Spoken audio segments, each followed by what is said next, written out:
할렐루야. 4월 29일 주님의 교회 말씀의 시간입니다. 오늘도 시편 119편 말씀을 나눕니다. 오늘은 특별히 우리 성도님들께서 시편 119편을 읽으시는데 오늘 57절에서 72절 말씀을 가지고 우리가 말씀을 나누겠습니다. 여호와는 나의 분깃이니 나는 주의 말씀을 지키리라 하였나이다. 내가 전심으로 주께 간구하였사오니 주의 말씀대로 내게 은혜를 베푸소서. 내가 내 행위를 생각하고 주의 증거들을 향하여 내 발길을 돌이켰사오며 주의 계명들을 지키기에 신속히 하고 지체하지 아니하였나이다. 악인들의 줄이 내게 두루 엉켰을지라도 나는 주의 법을 잊지 아니하였나이다. 내가 주의 의로운 규례들로 말미암아 밤중에 일어나 주께 감사하리이다. 나는 주를 경외하는 모든 자들과 주의 법도들을 지키는 자들의 친구라. 여호와여, 주의 인자하심이 땅에 충만하였사오니 주의 율례들로 나를 가르치소서. 여호와여, 주의 말씀대로 주의 종을 선대하셨나이다. 내가 주의 계명들을 믿었사오니 좋은 명철과 지식을 내게 가르치소서. 고난 당하기 전에는 내가 그릇 행하였더니 이제는 주의 말씀을 지키나이다. 주는 선하사 선을 행하시오니 주의 율례들로 나를 가르치소서. 교만한 자들이 거짓을 지어 나를 치려 하였사오나 나는 전심으로 주의 법도들을 지키리이다. 그들의 마음은 살쪄서 기름덩이 같으나 나는 주의 법을 즐거워하나이다. 고난당한 것이 내게 유익이라. 이로 말미암아 내가 주의 율례들을 배우게 되었나이다. 주의 입의 법이 내게는 천천 금은보다 좋으니이다. 아멘. 한국에 김남준 목사님이라는 분이 계십니다. 이분이 한 예화를 어느 책에서 소개했는데요. 제가 한번 읽어드리겠습니다. 어느 그리스도인이 목회자에게 이렇게 물었다고 합니다. 목사님, 그리스도인이 행복해지려면 무엇을 해야 합니까? 그러자 목사님이 죄를 죽이면 됩니다. 이렇게 대답을 했다고 해요. 이 말을 들은 성도가 이렇게 다시 물었습니다. 그것은 어린아이들도 다 아는 답입니다. 그러자 목회자가 그렇습니다. 맞습니다. 그러나 어른들도 실천하기 어려워하는 일입니다. 라고 대답했다고 합니다. 여러분, 머리에 아무리 많은 지식이 있어도 그것이 삶을 통해 실천되지 않으면 아무것도 달라지지 않듯이 죄에 대해 아무리 많이 알고 있고 이론으로 내가 무엇이 죄고 무엇이 하나님께서 기뻐하시는 것인가를 알고만 있어도요, 우리가 죄를 죽이는 삶을 실천하지 않으면 성도의 본성, 우리의 삶은 달라지지 않습니다. 또 어느 청교도는 이렇게 말합니다. 만약 여러분이 하나님의 위대한 말씀을 체험하지 못하고 단지 지식으로만 성경을 안다면 여러분이 그런 지식을 통해서 어떤 신학적인 입장에 선다 하더라도 사탄은 아무 관심이 없을 것입니다. 어차피 여러분은 그에게 도전할 만한 사람이 아니기 때문입니다. 사실 이 청교도 말은요, 좀 무서운 발언이기도 합니다. 우리가 하나님을 안다고 하지만 성경이 주장하는 안다라는 것은 주님을 머리로만 아는 것이 아니라 삶을 통해 만나고 하나님을 누리는 것을 말합니다. 헬라어로 기노스코라고 하는데요. 더 자세하게 설명하면은 부부의 관계와 같이 하나님을 가까이 하는 것이에요. 서로 깊이 알아가는 것입니다. 하나님의 말씀을 지키고 따르는 것, 사실 그렇게 쉬운 것은 아닙니다. 그러나 하나님이 우리의 삶에 하나님께서 어떠하신 분이라는 것, 나를 얼마만큼 사랑하시고 나를 위해 무엇을 하셨는지 그것을 안다면, 기노스코 한다면 그분의 사랑을 더 깊이 알고 율법이 쉽게 느껴지고 하나님의 사랑으로 말미암아 우리가 모든 것들을 기쁨으로 순종할 수 있습니다. 또 믿음의 사람은요, 하나님을 기노스코, 하나님을 알기에 어떤 상황에서도 순종하며 하나님을 기다리지만 하나님을 알지 못하는 사람들은 모든 상황이 불평이고 이 세상을 바라보며 세상 것들을 부러워합니다. 여러분, 제가 말씀드리는 기노스코의 뜻을 이해하시겠습니까? 오늘 이 본문은요, 하나님을 기노스코하는, 하나님을 잘 아는 저자가 고난에서 즐거워하는 그 모습을 보여주고 있습니다.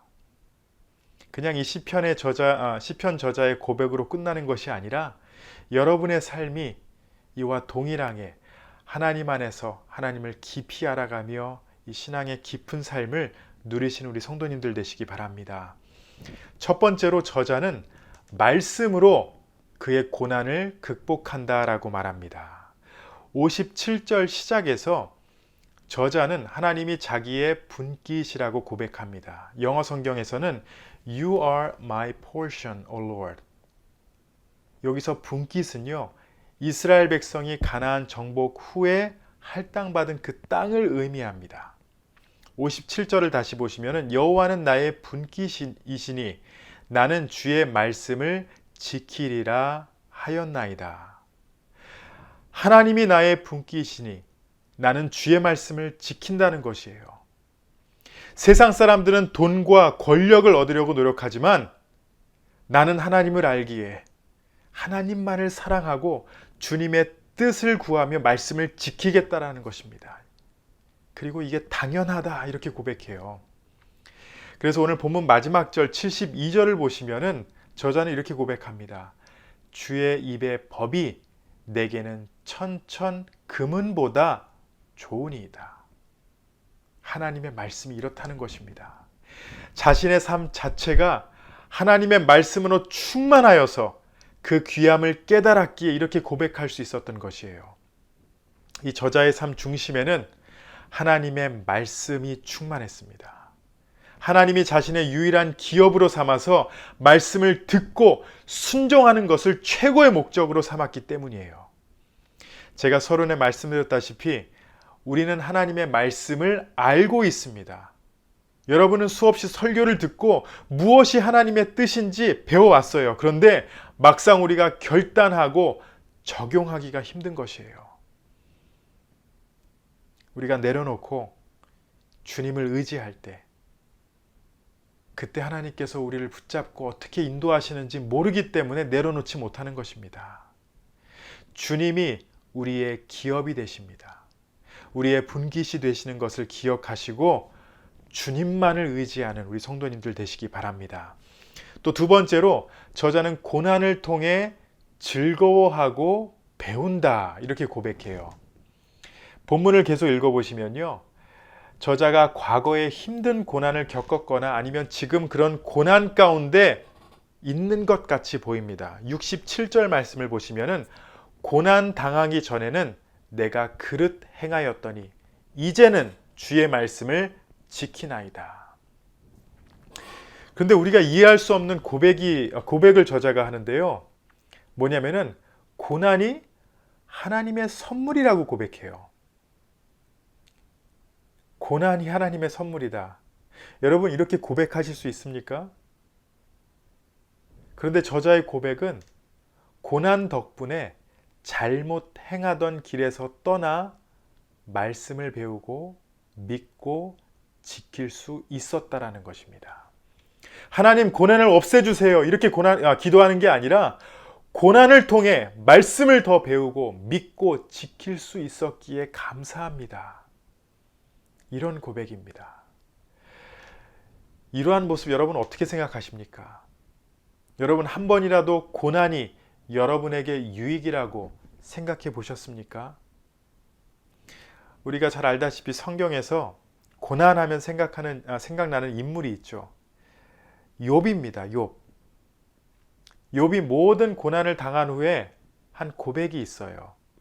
42장, 욥기 42장 5절을 보시면은 내가 주께 대하여 귀로 듣기만 하였사오나 이제는 눈으로 주를 배웁나이다. 제가 다시 읽어드릴게요.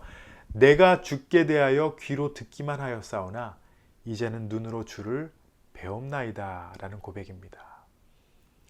고난을 통해 진리를 깨닫고 바른 길로 행하게 되는 일들은 사실 이것은 우리가 이해할 수 없는 영적인 진리이고 하나님의 방법이에요. 우리가 이것을 인정해야 합니다. 고난을 좋아하는 사람은 없습니다. 그러나 이 고난이 하나님이 허락하신 귀한 도구라는 것을 우리가 깨달으면요, 그 안에서 우리는 주만 바라보며 주의 인도하심을 따르게 될 것입니다. 그리고 가장 중요한 것이 무엇이냐면은, 신앙을 지키며 고난을 당하는 것은 바로 예수 그리스도의 고난에 동참하는 것이기 때문에 너무나 중요합니다. 로마서 8장 17절 말씀에 바울이 이렇게 고백해요. 자녀이면 또한 상속자, 곧 하나님의 상속자요 그리스도와 함께한 상속자니 우리가 그와 함께 영광을 받기 위하여 고난도 함께 받아야 할 것이니라. 우리 사랑하는 주님의 교회 성도 여러분, 여러 가지 고난 가운데 우리가 살아가고 있습니다. 그런데요, 이 고난은 하나님의 도구입니다. 고난을 바라보며 좌절하지 마시고 우리를 인도하시는 하나님을 바라보시기 바랍니다. 그리고 그때 아름다운 고백을 해보세요. 하나님, 내가 이 시간을 통하여 하나님의 말씀을 더 순종하고 하나님의 말씀을 붙잡겠습니다. 여러분, 고난 가운데 계세요? 하나님이 함께 하시며 채우신다라는 그 말씀, 또 이 시간이 여러분을 향한 귀한 훈련의 시간이라는 것을 기억하시기 바랍니다. 그리고 말씀을 붙잡으세요. 하나님의 말씀이 여러분을 인도하실 줄로 믿습니다. 오늘 시편 119편을 읽으시는 가운데에 이런 귀한 시편 저자의 고백을 돌아보시며 고난 가운데서도 말씀을 지켜나가는 우리 모든 성도님들이 되시기 바랍니다. 다 같이 기도하시겠습니다. 하나님, 오늘 시편 저자의 귀한 고백을 같이 나눴습니다. 고난 당한 것이 내게 유익이라. 하나님, 우리가 이렇게 고백할 수 있을지 다시 한번 돌아봅니다. 하나님께서 허락하신 것이라면은 우리가 순종하고 아멘하고 주님만 붙잡을 수 있도록 우리에게 성숙한 신앙 허락하여 주시고 하나님을 기노스코할 수 있도록, 깊이 알 수 있도록 인도하여 주시옵소서. 우리 주님의 교회 성도님들, 지금 여러 가지 힘든 상황 가운데 살고 계시지만 이러한 어려움으로 말미암아 좌절하는 것이 아니라 지금 이때 하나님께서 나에게 원하시는 것이 무엇인지를 깨닫고 더 기도하며 하나님 앞에 정금과 같이 정말 변화되며 하나님께서 기뻐하시는 참된 성도의 모습으로 준비되고 또 아름답게 빚어질 수 있도록 하나님 인도하여 주시옵소서. 우리 성도님들 축복합니다. 어디에 계시던 하나님께서 역사하시는 자리, 성령님께서 함께 하시는 곳이라는 것을 믿고 소망이 넘치며 기쁨으로 살아갈 수 있도록 인도하여 주시옵소서. 다시 한번 오늘 말씀 감사드리며 예수님의 이름으로 기도합니다. 아멘.